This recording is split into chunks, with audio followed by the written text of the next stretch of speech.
Hello, dear children. I, Bina Karnatak, your English teacher, is going to give you the remaining part of this lesson's explanation. In the previous video, I started the chapter Who Did Patrick's Homework, where he got an elf and he wanted to take his help to complete his homework. And addition and subtraction and division and fractions. Here, sit down beside me. You simply must guide me. The elf or the short, tiny man did not do anything, but he told Patrick to sit along with him and do all sort of exercises for him. Addition, subtraction, finding new words, everything. And he was helping him. Elves know nothing of human history. Of them, it's a mystery. So the little elf, already a shouter, just got louder. Go to the library, I need books, more and more books, and you can help me read them too. And when he was doing his history homework, he said the same thing, that elf are very shorter and they don't know anything about history. So go to library, bring so many books from their library and read all those books for me. And Patrick did not have any choice, he had to do everything. As a matter of fact, every day, in every way, that little elf was a nag. Patrick was working harder than ever and was it a drag.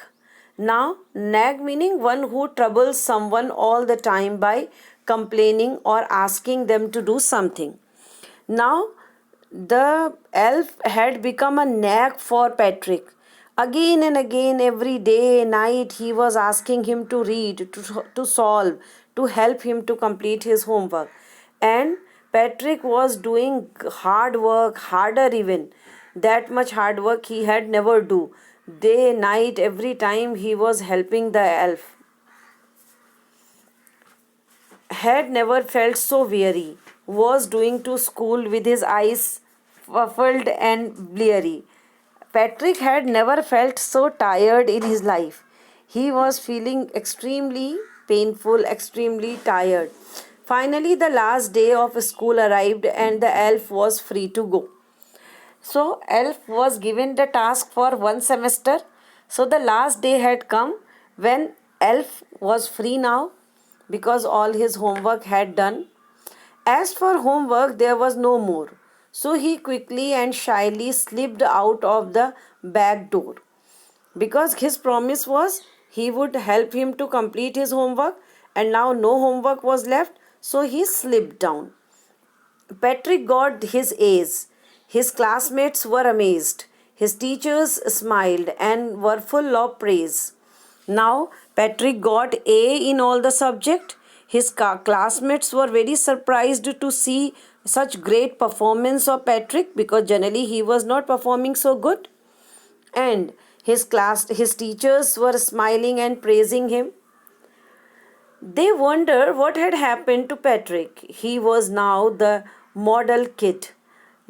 Cleaned his room, did his chores, was cheerful, never rude, like he had developed a whole new attitude. Everybody was surprised what had happened to Patrick because now he had completely become a role model sort of boy. He used to clean his room, he used to do all his chores. He was very cheerful, never rude to anyone. Moreover, about his studies, he had performed very good. So his entire attitude got changed, and everybody was surprised to find it out. You see, in the end, Patrick still thought he had made that tiny man to do all his homework. But I will share a secret just between you and me. It was not the elf. Patrick had done it himself. Though till yet Patrick was thinking that the elf had done his homework. But the writer is saying, let me tell you frankly, actually Patrick had done all his work. The elf made him to sit with him. He read everything. He completed his sums, division, subtraction, addition, everything. So actually it was the hard work of Patrick which had brought him very good result, not the elf. I hope, dear children, you all have followed this chapter. Thank you.